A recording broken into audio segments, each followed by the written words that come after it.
guys, welcome back to the channel. Here is the video I promised you a few days ago when I did the review of the CIT Darkstalk gaming case. This is the build.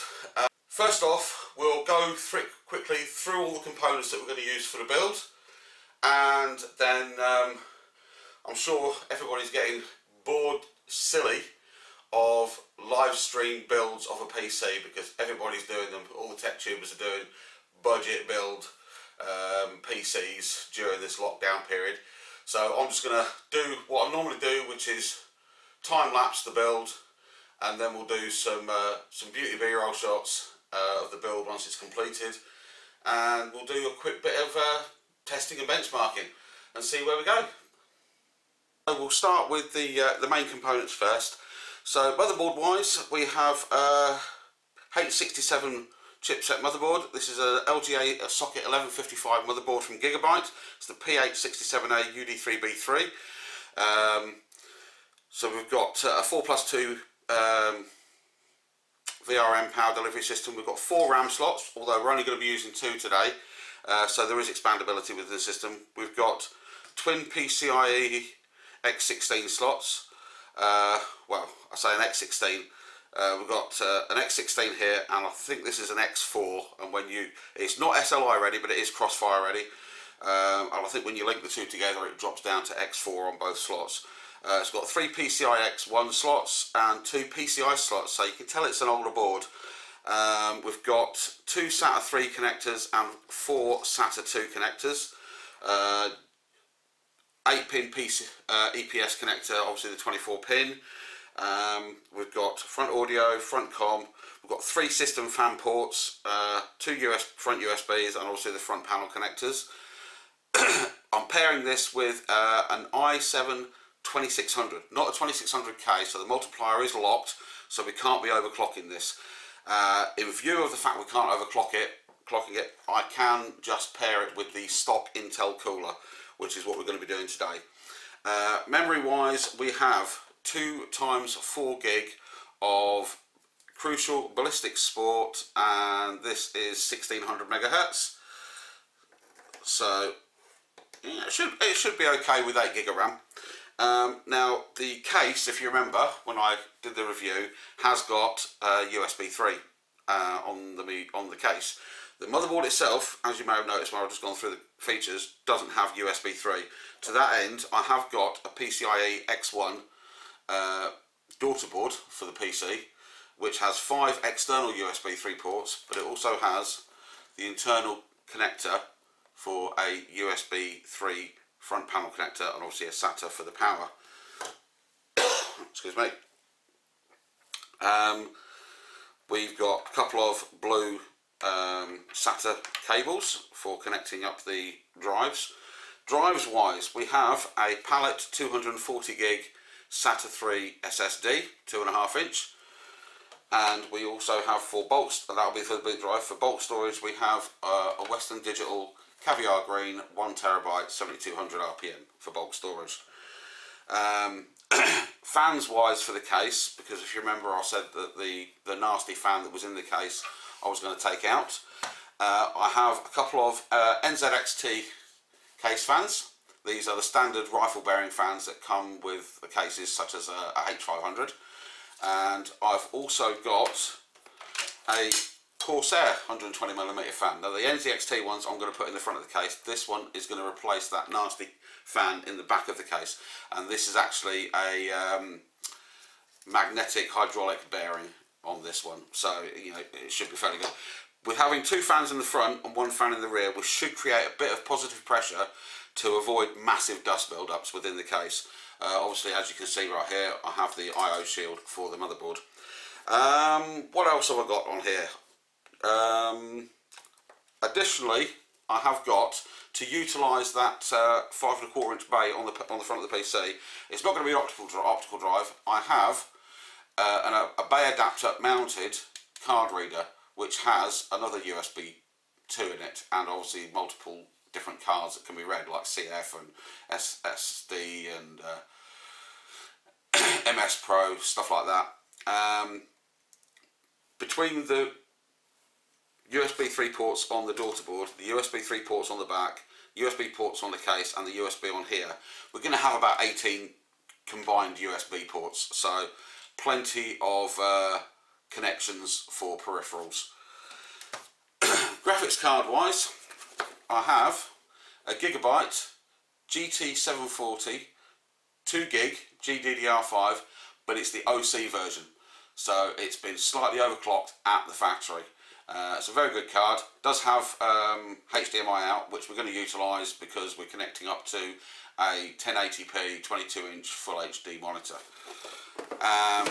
Final part to go in the machine is a Colink Case KL-C700 non-modular power supply. Unfortunately, it is ketchup and mustard, but we're not that bothered about it because we're trying to do this on a budget. What I have neglected to tell you is pretty much every single item in this build would be classed as used. So the only new part is the case itself. Now, one other thing I forgot to mention. On the motherboard, you might be able to see, I don't know if it's picking up on the camera, there are 7 standoff points on the motherboard. In the case, where this standoff point is here, just on the motherboard here, there is no point on inside the case for a standoff to be mounted underneath this point. But we need it, we need some support here for when we plug on our 24-pin ATX power supply. To that end, I have one of these little white plastic plug-in standoffs that just plugs in from underneath the board and then has a flat base just to sit against the back panel of the case, just to give it some support underneath here when we're pushing that ATX power supply onto the board to stop it giving too much flex and potentially damaging the PCB. Peripherals wise, I've got just a bog standard USB wireless mouse, and keyboard wise I have a Corsair K40 gaming keyboard. And the final piece of the puzzle, which I can't bring up and show you at the moment, is a ViewSonic 22-inch HD 1080p gaming monitor. I call it gaming monitor because it is full HD, so we're going to get the best possible picture off of the graphics card that we can possibly get. So that's all the parts. We will now time-lapse, build the PC, and we'll come back to it once it's done.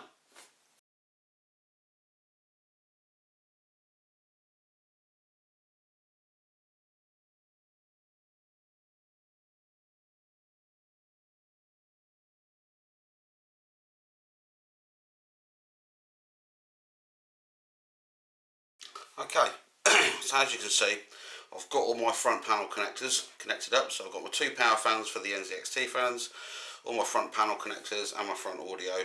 I haven't brought through the USB 3 yet because I haven't decided which way I'm going to route it, because the cable, although it looks quite long, when you actually open the case up, it won't reach all the way around the back and come up through here to go to where I need it to on here. So it may end up having to come across through one of these openings here and straight across. It'll look a bit untidy, but it may be the only way we can get the front USB 3 connected. So now we will go around the back, do a little bit of cable management, and we'll get the power supply in and the drives.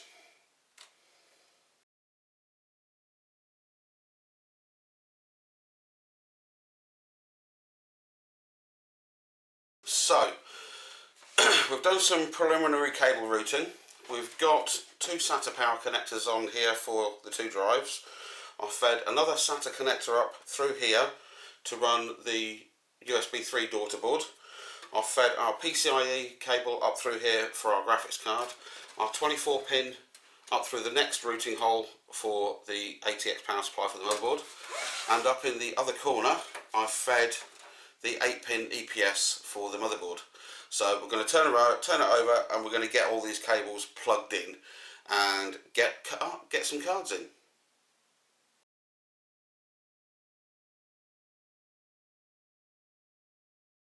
So as you can see, we've got the daughter board fitted, still yet to fit the USB 3 header cable from the front panel onto there. We've got the graphics card fitted, we've got a 6-pin PCIe. I've tied this cable back a bit. As it may have picked up in the time lapse, I actually rerouted it through the same hole that the 24-pin ATX is coming through. So I'm now going to turn this over. I'm going to cable tie as much as I can down before I start getting windows in. As you can see, all the cables are now in. We have the other two cables I had to put in was my SATA cables for the two drives. So there's our 6-pin PCIe and our SATA 3 connector coming up through and plugging onto the daughter board. So we've got that connected up. There's our 24-pin ATX, and there in the top corner is our 8-pin EPS. So we've got the two fans, and then if we go round to the back, I think I've done not too bad a job of cable management. This one was quite easy, the 8-pin EPS. We had a couple of tie downs here. I had to do a bit of crossing over of USBs, front panels, and 24-pin ATXs and stuff. And then obviously we've got our drives down the bottom here. So all in all, not a bad job of cable management. Like I said in the review, there is space for more fans. Obviously we could have put another fan down in the bottom of here, and we could have put two fans up in the top, but we ran out of not only did we run out of headers, but I ran out of fans. So you know, if I sell this machine on, it may be something that somebody else in the future wants to look at. So for right now, I'm going to get the back panel on. I'm not going to put the main side panel on because anybody who builds computers knows it's kind of bad luck to put the main side panel on before you've finished your Windows install, just in case you need to go back in to do anything. So we'll get the back panel on, I'll get Windows installed, and then we'll come back. So we have Windows in. I've got hardware monitor installed. I'm going to run a Cinebench R15, not R20, purely because of the age of the components. If it was a newer system, say a 9 series or a 10 series Intel CPU or one of the new Ryzen CPUs, I would probably run Cinebench R20. Also, if it was a newer graphics card, say one of the new AMD Radeon RX series or an RTX NVIDIA card, I would run that. But it's older software, so we're going to run the earlier version of Cinebench. So first off will be the CPU test. We're watching the CPU package temps and the core temps to see what we get up to as well while it's running the test. Obviously we're stressing it. Bearing in mind this is open chassis, so I haven't got the side panel on that's got the acrylic panel in it. So this is open chassis, so the fans in the case aren't really exhausting heat out. They're just basically blowing air across the cooler. So we'll just let this run, see what it gets to. I'm not expecting miracles. However, CPU temps, we haven't even hit 70 degrees yet on any of the cores or the package temp. And you know, we're most of the way through the render test. We are at full utilization of all the cores, and the cores are all running at maximum of 3490 megahertz. They have all peaked at 3790, which I think that's basically it was the initial boost was a peak. Right, so we're running at round about 600ish on the CPU. Now let's run the OpenGL score for the graphics card, and we'll go down and have a look at the graphics temp as well.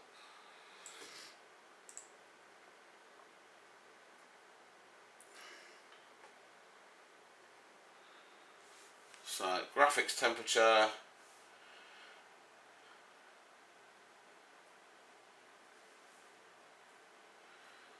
well, we've got a fan speed of around about 1230 RPM. So far we're running at 33 degrees maximum temperature on the GPU. We're running at 99% utilization at the moment, so